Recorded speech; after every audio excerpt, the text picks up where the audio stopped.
quiet suburban neighborhood, there lived an elderly man named Harold. He was in his late 80s, with silver hair that had thinned over the years, and hands that trembled slightly from decades of hard work. Harold had spent his life as a carpenter, building homes for families, fixing roofs during storms, and quietly helping anyone in need without ever asking for anything in return. His only son, Michael, had grown up watching his father toil away. As a boy, Michael admired Harold's strength and kindness. Harold would come home exhausted but always find time to play catch or tell stories. When Michael fell ill as a teenager, Harold stayed by his bedside for weeks, sacrificing sleep and work.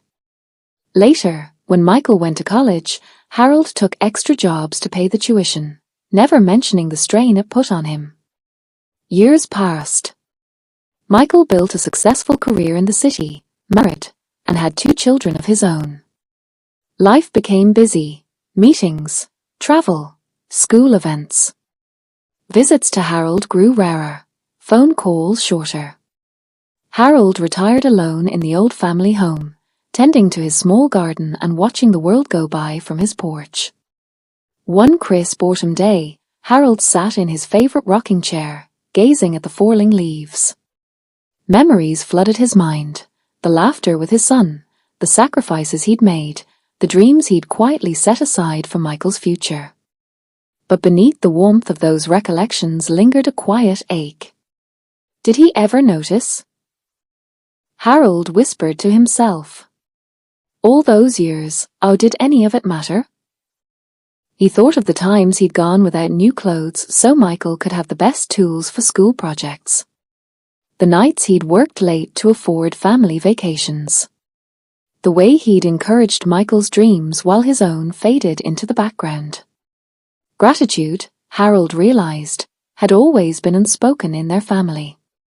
He never demanded thanks. It wasn't his way. But now, in the silence of old age, the absence of it echoed loudly. As winter approached, Harold's health began to decline. A fall led to a hospital stay, and Michael rushed back for the first time in years. Sitting by his father's bed, Michael held Harold's frail hand. Tears welled in his eyes as he finally spoke the words that had been buried under the rush of life. Dad, I know I haven't said it enough or at all. But everything I am is because of you. The house you built for us, the opportunities you gave me, I see it all now. Thank you. For every sacrifice, every quiet act of love.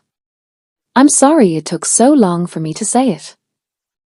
Harold smiled weakly, his eyes shining. Son, hearing that, oh, it's all I ever needed. In the days that followed, Michael moved closer, spending time repairing the old home, sharing stories with his own children about their grandfather's kindness. Harold passed peacefully a few months later, surrounded by family, his heart full. The echoes of forgotten gratitude had finally found their voice, reminding everyone that love unspoken can still be felt, but when spoken, it heals the deepest silences.